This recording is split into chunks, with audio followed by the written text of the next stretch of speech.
अब बढ़ते हैं बेटा डीकंपोजिशन रिएक्शन की तरफ। अगला टाइप की रिएक्शन है डीकंपोजिशन रिएक्शन। डीकंपोजिशन रिएक्शन का मतलब होता है टूटना। जैसे कि तुम्हारा दिल भी टूटा है, वैसे ही डीकंपोजिशन रिएक्शन का मतलब भी होता है टूटना।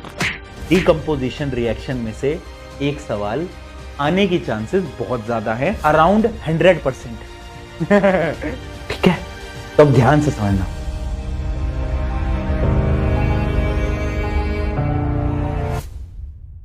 Decomposition reaction क्या है? A chemical reaction in which a single compound breaks into two or more products। बहुत बेसिक डेफिनेशन है। देखो डेफिनेशन आजकल नहीं पूछी जाती, हाँ डीकंपोजिशन की कभी कभार पूछ ली जाती है, व्हाट इज डीकंपोजिशन रिएक्शन, वो तुम लिख दोगे, लेकिन एग्जाम्पल पे क्वेश्चन आते हैं। तो इसके जो एग्जाम्पल है ना वो बहुत इंपॉर्टेंट है। अरे ये क्या फोटो बना दी भाई, है चिंटू लाल मिंटू लाल? नहीं, ये दिगराज सर, ये दिशा भाभी। दिशा भाभी नाराज हो गई है, दिशा भाभी जा रही, देखो नाराज हो गई हैं, क्या करें, कोई बात नहीं, चलो बहुत बढ़िया। तो अब देखो डीकंपोजिशन रिएक्शन भी तीन टाइप की होती है। एक होती है थर्मोलाइसिस, एक होती है इलेक्ट्रोलाइसिस, एक होती है फोटोलाइसिस। समझाता हूं। थर्मो यानी वो रिएक्शन जिसके अंदर हीट की वजह से यानी गर्म करने की वजह से एक रिएक्टेंट प्रोडक्ट्स के अंदर ब्रेक हो जाएगा। इलेक्ट्रोलाइसिस में क्या होगा, इलेक्ट्रिसिटी की वजह से प्रोडक्ट मतलब रिएक्टेंट ब्रेक कर जाएगा। और फोटोलाइसिस के अंदर सनलाइट की वजह से यानी लाइट एनर्जी की वजह से वो ब्रेक हो जाएगा। ठीक है, तो सबसे पहले हम पढ़ते हैं थर्मोलाइसिस।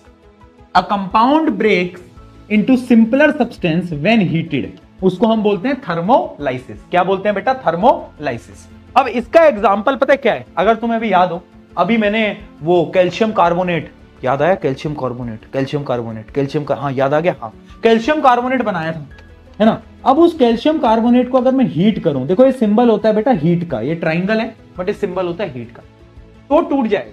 किसमें टूट जाएगा? दो चीजों में टूटेगा, एक तो क्विक लाइम में और कार्बन डाइऑक्साइड। यानी इसके अंदर क्या हुआ, हीट की वजह से कैल्शियम कार्बोनेट टूट गया क्विक लाइम और CO2 के अंदर। ये रिएक्शन भी बेटा बहुत इंपॉर्टेंट है। ठीक है, बहुत बढ़िया। अच्छा, ये जो क्विक लाइम होता है ना, इसका पता काम क्या होता है? Quick lime is used in manufacturing of cement. क्यों मैंने आपको ये पॉइंट क्यों बताया? क्योंकि कभी कभार क्वेश्चन आ जाता है कि क्विक लाइम जो है उसके यूजेस क्या होते हैं। तो आपको एक यूज पता होना चाहिए कि सीमेंट बनाने की जो सीमेंट की इंडस्ट्री है उसमें क्विक लाइम लगता है, चूना ही तो है। अगली रिएक्शन देखते हैं। अब मोलाइसिस के ही देखो, पास आ जाओ। डीकंपोजिशन रिएक्शन में से एक सवाल आने की चांसेस बहुत ज्यादा है। डीकंपोजिशन में भी थर्मोलाइसिस जो पोर्शन है जिसके अंदर कुछ 3-4 एक्टिविटीज हैं, उन 3 एक्टिविटीज में से ही सवाल आपके पेपर के अंदर दिखने के चांसेस बहुत ज्यादा हैं, अराउंड 100%। ठीक है, तो अब ध्यान से समझना। पहली रिएक्शन में बता चुका हूं, दूसरी रिएक्शन और तीसरी रिएक्शन में बताने वाला हूं। ठीक है, आ जाओ। दूसरी रिएक्शन क्या है? Decomposition of the ferrous sulphate. Decomposition of the ferrous sulphate. अब देखो फेरस सल्फेट के क्रिस्टल होते हैं, मैं आपको बताता हूं कहानी की मदद से। एक था गुंडा फेरस सल्फेट, और उसको लड़ाई करनी थी पीके भैया के साथ। पीके भैया से लड़ाई करने चला था। तो उसने क्या सोचा कि मैं अपने साथ 7 गुंडों को लेके आता हूं, यानी 7 पानी के मॉलिक्यूल्स को अपने साथ जोड़ के लेके आया था। सोच रहा था कि मुझसे लड़ लेगा। तो पहले इनका जो रंग था वो ग्रीन था। कैसा था बेटा? रंग ग्रीन था। कौन था? फेरस सल्फेट, FeSO4 का क्रिस्टल मुझसे लड़ने आ रहा था। कलर क्या था? ग्रीन था, पानी को साथ लेके आ रहा था। अब जैसे ही उन्हें पता चला कि लड़ाई होने वाली है पीके भैया से, तो जो 7 गुंडे थे अपने स्टूडेंट थे, और अपना प्लस हो गया बेटा। तो अब ये 7 गुंडे इससे दूर हो गए, यानी जैसे ही मैंने हल्का सा हीट करा, ये सातों के सातों गुंडे भाग गए और FeSO4 गुंडा बचा अकेला। और जब इंसान अकेला पड़ जाता है तो उसका रंग कैसा हो जाता है? चेहरे का रंग उड़ जाता है, यानी वो व्हाइट हो गया बेचारा। अरे रंग उड़ गया ना उसके चेहरे का यार, लड़ने आ रहा था अपन से, हैं? इनको क्या पता था, है ना सिस्टम। इनको तो गए सारे 7 के 7 गुंडे, अकेला रह गए। अब मुझसे लड़ने आया था तो मैंने कहा अब तो तेरे को छोड़ूंगा नहीं भाई, मैं अब नहीं छोड़ूंगा, अब तुझे और गर्म करूंगा मैं। तो मैंने क्या करा, मैंने इस FeSO4 को और गर्म करा। अभी तक इसका कलर क्या था? व्हाइट हो गया था ना, रंग उड़ गया था। और जब मार पिटाई होती है तो चेहरे का रंग कैसा हो जाता है बेटा? लाल हो जाता है, रेडिश हो जाता है, रेडिश ब्राउन हो जाता है ना। तो अब इसके साथ इसको गर्म किया मैंने, बहुत गर्म करा बेटा। तो ये टूटा और इसने टूट के बनाया Fe2O3 ferric oxide plus plus एक गैस बनाई SO2 और एक और गैस बनाई SO3। SO2 प्लस SO3 ये होता है सल्फर डाइऑक्साइड, ये होता है सल्फर ट्राइऑक्साइड, ये होता है फेरिक ऑक्साइड। इसका कलर होता है अराउंड रेडिश ब्राउन, या रेडिश ब्राउन, ब्राउन भी बोल सकते हो ना, रेडिश ब्राउन। मार मार के इसका कलर हो गया रेडिश ब्राउन। समझ ना बेटा, इससे क्या सीखने को मिला? पी के वैसे लड़ाई नहीं करनी है।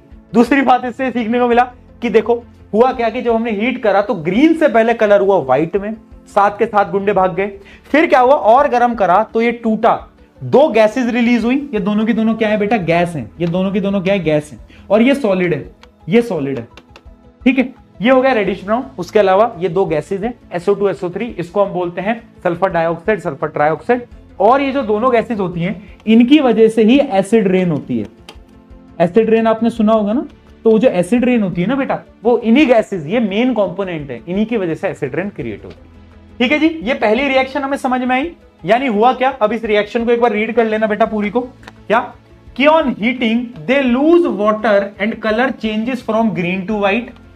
Further heating colour changes from white to reddish brown, क्योंकि फेरिक ऑक्साइड बन गया। The smell of burning sulphur is observe due to release of sulphur dioxide and sulphur trioxide. ठीक है, ये रिएक्शन है। अच्छा, ये बैलेंस्ड वाली रिएक्शन आप याद रखना, ये बैलेंस्ड जो रिएक्शन है ना, ये आप याद रखना। बस कुछ नहीं करना, यहाँ पे 2 लगाना होता है, बाकी कुछ भी नहीं है। ठीक है, चलो ये तो हो गई पहली रिएक्शन। अब आती है दूसरी रिएक्शन जो कि है लेड नाइट्रेट की। ये तुम्हें दिख रहा होगा लेड नाइट्रेट। लेड नाइट्रेट के क्या होते हैं? ये सॉलिड फॉर्म में होता है लेड नाइट्रेट। क्या है? Lead nitrate. ठीक है, अब आप ऐसे समझो, लेड नाइट्रेट में एक बार आपको बता देता हूं। लेड नाइट्रेट ये वाली रिएक्शन वैसे अभी आपको बताई भी थी बैलेंसिंग के दौरान। इसको जब मैं हीट करता हूं ना, तो ये क्या बनाता है? पहले तो ये बनाता है लेड ऑक्साइड, फिर ये बनाता है एक गैस नाइट्रोजन डाइऑक्साइड, और एक और गैस बनाता है ऑक्सीजन। ठीक है, lead nitrate, lead oxide, nitrogen dioxide, oxygen. अच्छा, ये जो नाइट्रोजन डाइऑक्साइड है ना, इसकी बड़ी खासियत है, ये होता है ब्राउन कलर का। ये होता है ब्राउन कलर का, यानी जो गैस होती है ना, जैसी रिएक्शन होती है तो ऐसे ऐसे धुआं निकलता है ब्राउन कलर का। तो तुम देखते ही बता दोगे ये तो नाइट्रोजन डाइऑक्साइड है, देखते ही बता दोगे। ये ब्राउन फ्यूम्स में आता है, ब्राउन फ्यूम्स। ठीक है, ये जो तुम्हें दिख रहा है लेड ऑक्साइड, इसका कलर अराउंड येलो होता है। कैसा होता है? Yellow yellow, dirty fellow. ठीक है, ये येलो होता है। ठीक है, तो हमने क्या करा, लेड नाइट्रेट को हीट करा तो उसका कलर बदल गया येलो में, ब्राउन कलर की गैस निकली। और ऑक्सीजन भैया को तो तुम जानती हो, ये तो हर जगह है। इसको हम बोलते हैं क्या? Decomposition of lead nitrate. Decomposition of lead nitrate. ठीक है, तो याद रखना, it decomposes to yellow lead monoxide, yellow lead monoxide, lead monoxide, brown nitrogen dioxide fumes and oxygen gas. तो इसकी जो बैलेंस्ड इक्वेशन है ये आपको यहां पे याद करनी है। ठीक है, अब बच्चे पूछेंगे भैया लेड नाइट्रेट का कलर क्या होता है? लेड नाइट्रेट का कलर कुछ नहीं होता, व्हाइट होता है, तो कलरलेस भी आप बोल सकते हो। चलो, तो ये 2 प्रकार की जो रिएक्शन थी ना, एक ये है, याद रखना ये है ना, कलर याद रखना। दूसरी ये थी, ये भी इंपॉर्टेंट है, ये भी आपको याद रखना पड़ेगा।